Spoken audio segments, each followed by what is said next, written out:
অনেকে রে রে করে তেড়ে আসবে। শ্যামাপ্রসাদ মুখোপাধ্যায়ের নাম স্কুলে, তখন জন্ম হয় জিহাদির, তখন জন্ম হয় আজমল কাসবদের। তার মানে আমরা ভালো ছিলাম না, আজও আমরা ভালো নেই। যেখানে আসা 28% হিন্দু কমতে কমতে 8-এরও কম হয়ে গেছে। আমরা সেরকম একটা বাংলার অংশীদার হতে পারতাম। কিন্তু প্রশ্ন, আমরাও কি চলে যাব? আমাদের প্রাণের কলকাতা, বর্ধমান, আমাদের এলাকাটা, আমাদের কুমারচক, আমাদের রানীচক, আমাদের ঘাটাল, আমরাও কি বাংলাদেশের সঙ্গে পাকিস্তানের মধ্যে ঢুকে যাব? সুলতানি শাসন মানে এক কথায় মুসলমান শাসনে আমরা ভালো থাকিনি। বিদ্যালয়ে অনেক অনুষ্ঠানের অভ্যস্ত, কিছু অনুষ্ঠান একেবারেই জাতীয় চেতনাকে, জাতীয় বোধকে উদ্বুদ্ধ করার জন্য যে অনুষ্ঠানগুলি আমরা পালন করি, যার মধ্যে দেশাত্মবোধ, তার জয়গান আমরা গাই। তা সে 15ই আগস্টই হোক, তা সে 26শে জানুয়ারি হোক বা 23শে জানুয়ারি হোক। আবার কিছু অনুষ্ঠান একান্তভাবেই আমাদের বাঙালি জাতি সত্তার বিকাশ ঘটে। সেই অনুষ্ঠানগুলির মধ্যে আমরা পালন করি রবীন্দ্র জয়ন্তী, আমরা পালন করি রাখি বন্ধন উৎসব, যার মধ্যে আসলে আমরা আমাদের বাঙালির জাতিগত সত্তাকে আমরা ছাড়িয়ে নিই, বাঙালির জাতিগত সত্তাকে, আমাদের অস্মিতাকে আমরা জাগ্রত করি। ভাবতে খুব ভালো লাগছে। তার সাথে আরেকটি নতুন সংযোজন হলো আজকে তারিখটা আমরা প্রত্যেকে জানি। আজকে 20শে জুন, আজকে নাকি পশ্চিমবঙ্গ দিবস। তো আমরা অনেকদিন থেকে শুনছি দিনটি পালন হবে, দিনটি পালিত হবে। দিনটি কেন? আমাদের অসীম বাবু প্রশ্ন রেখেছিলেন, কি কেন? একটু ইতিহাসটা তোমাদের জানতে হবে। আজকে আমরা যেখানে বসে আছি, আমরা যে মাথা উঁচু করে দাঁড়াতে পেরেছি, দাঁড়াতে পারছি, আমরা বাংলা ভাষাটাকে স্পর্ধার সঙ্গে উচ্চারণ করতে পারছি, তার সঙ্গে আজকের দিনটার তাৎপর্য একেবারেই গভীরভাবে জড়িয়ে আছে। আমরা জানি আমরা তুর্কি শাসনে শাসিত হয়েছি, আমরা আত্মরক্ষা করতে পারিনি। আমাদের পূর্বপুরুষদের অনেকে বাধ্য হয়েছে অত্যাচারিত হতে হতে, মার খেতে খেতে পালিয়ে যেতে। অনেকে বেঁচে পড়তে থাকতেও পারেনি। আবার অনেকে জাত হারিয়ে ইসলাম গ্রহণ করতে বাধ্য হয়েছে। এটা আমাদের ইতিহাস। তুর্কি শাসন থেকে মোগল শাসন, সুলতানি শাসন মানে এক কথায় মুসলমান শাসনে আমরা ভালো থাকিনি।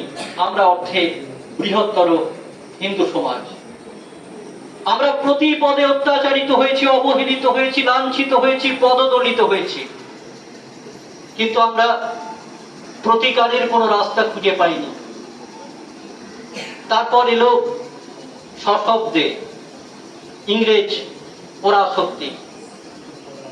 তারাও যথেচ্ছভাবে চেষ্টা করে গেল, বিশেষত আমাদের অর্থে, হয়তো কথাটা একটু সংকীর্ণ শোনাচ্ছে, আমাদের অর্থে আমাদের হিন্দুদের।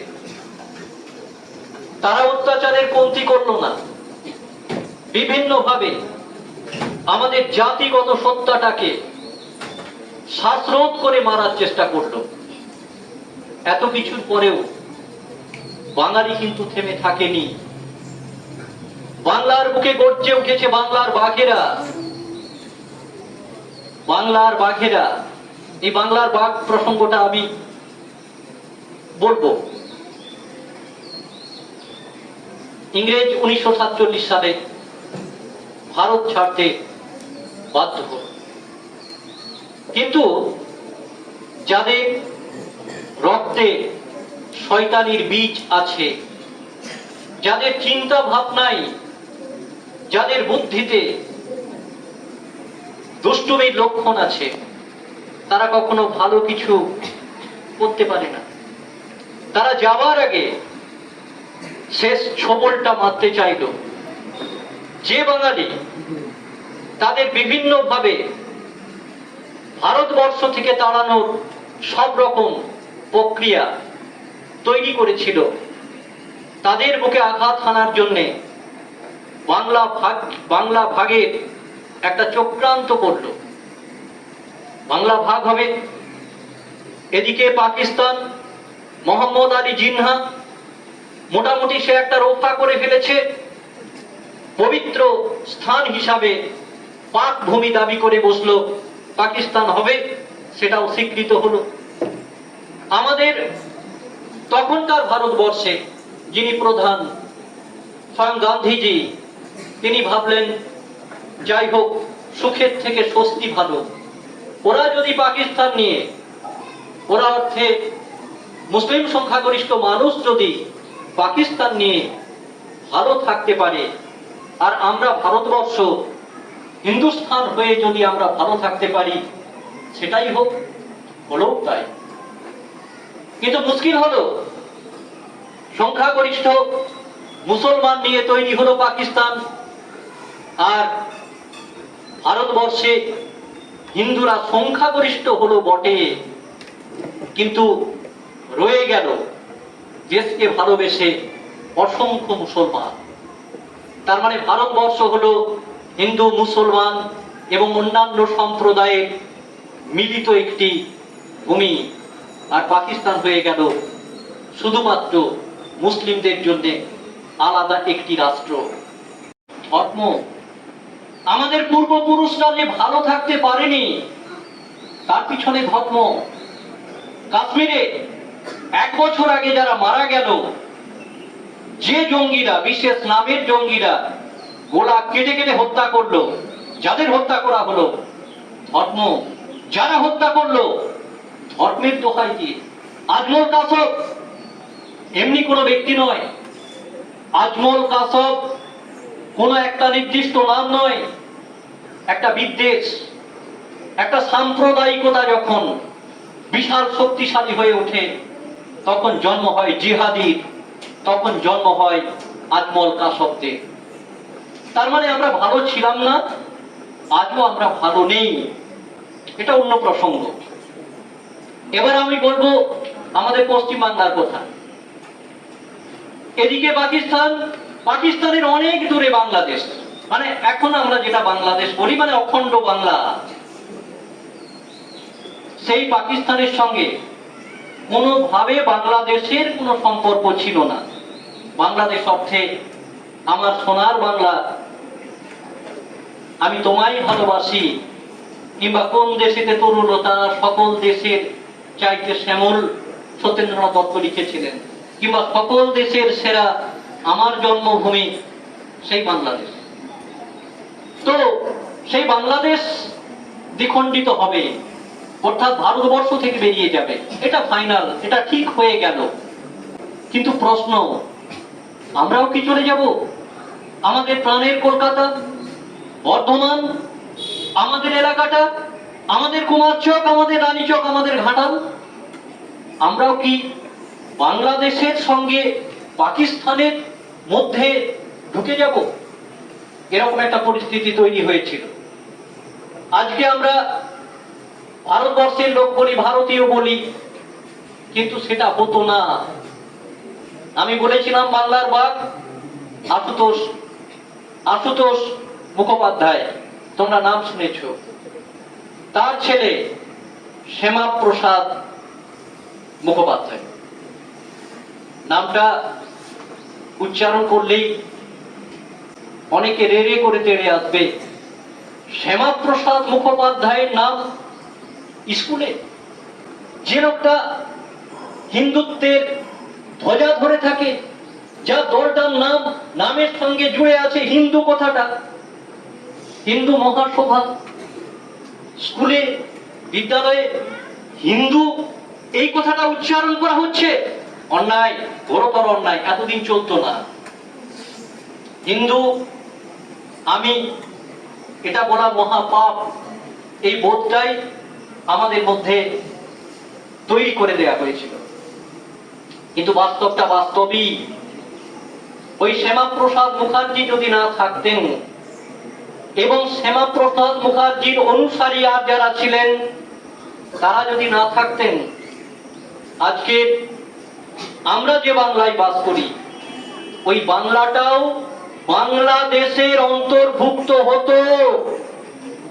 বাংলাদেশ মানে যেখানে অত্যাচারিত হিন্দুরা, যেখানে হিন্দুদের দেব দেবীদের ঠিক পুজোর আগে তাদের মুন্ডু কেটে ফেলা হয়, যেখানে হিন্দুদের উপরে পাকিস্তানি সরকার উর্দু চাপিয়ে দিতে চেয়েছিল, যেখানে 28% হিন্দু কমতে কমতে 8-এরও কম হয়ে গেছে, আমরা সেরকম একটা বাংলার অংশীদার হতে পারতাম, যেখানে আমরা ধর্মাচরণ করতে পারতাম না, যেখানে আমরা মাথা উঁচু করে দাঁড়াতে পারতাম না। আজকের দিনে ভোটাভুটিতে শ্যামাপ্রসাদের নেতৃত্বে, শুধু একা শ্যামাপ্রসাদ নয়, কংগ্রেসের অসংখ্য সদস্য, তাদের সহযোগিতায় সিদ্ধান্ত হলো না, পশ্চিমবঙ্গ কোন ইসলামিক স্টেটের অংশ হবে না। পশ্চিমবঙ্গ আলাদা নাম নিয়ে ভারতবর্ষে অন্তর্ভুক্ত হবে। পশ্চিমবঙ্গ পাকিস্তানের অংশ থাকবে না। পশ্চিমবঙ্গ উর্দু ভাষাকে মাথায় তুলে বাংলা ভাষাকে পদদলিত করবে না। আজকে সেই দিন, যেদিন আমরা এক অর্থে আমাদের হারিয়ে যাওয়া গৌরবকে আমরা অর্জন করতে পেরেছিলাম, যেটা ভেসে যাচ্ছিল, যে সম্মান, যে অস্মিতা, যে আমাদের বাঙালি, আমরা বাঙালি, এই শাশ্বত বোধটা আমরা হয়তো আজকে যদি বাংলাদেশের সঙ্গে অন্তর্ভুক্ত হতাম, বাঁচার তাগিদে আমরা হয়তো আমাদের নামগুলো এরকম ঠিক থাকতো না, আমরা বাধ্য হতাম হয়তো ধর্মান্তরিত হতে। যাই হোক, আমরা আজকের দিনে দাঁড়িয়ে অনেক মহাপুরুষের অনেক ত্যাগ, আজও যাদের আমরা প্রতিনিয়ত অপমান করে যাচ্ছি, যাদের ইতিহাসকে আমাদের ভুলিয়ে রাখার চেষ্টা করা হয়েছে প্রতি মুহূর্তে, সেই মানুষগুলোকে আজকে আমরা স্মরণ করব। এবং আমরা ভারতীয়, এই বোধটা যেমন আমাদের থাকবে, আমরা মাথা উঁচু করে যেমন আমরা বলবো আমরা ভারতবর্ষের মানুষ, তেমনি আমরা মাথা উঁচু করে বলবো আমরা বাংলা ভাষী, আমরা বাংলাবাসী। আমরা বলবো যে সোনার বাংলা, আমি তোমায় ভালোবাসি।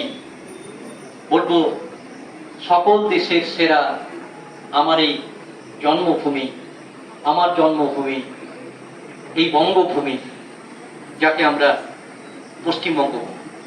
পশ্চিমবঙ্গ বলি।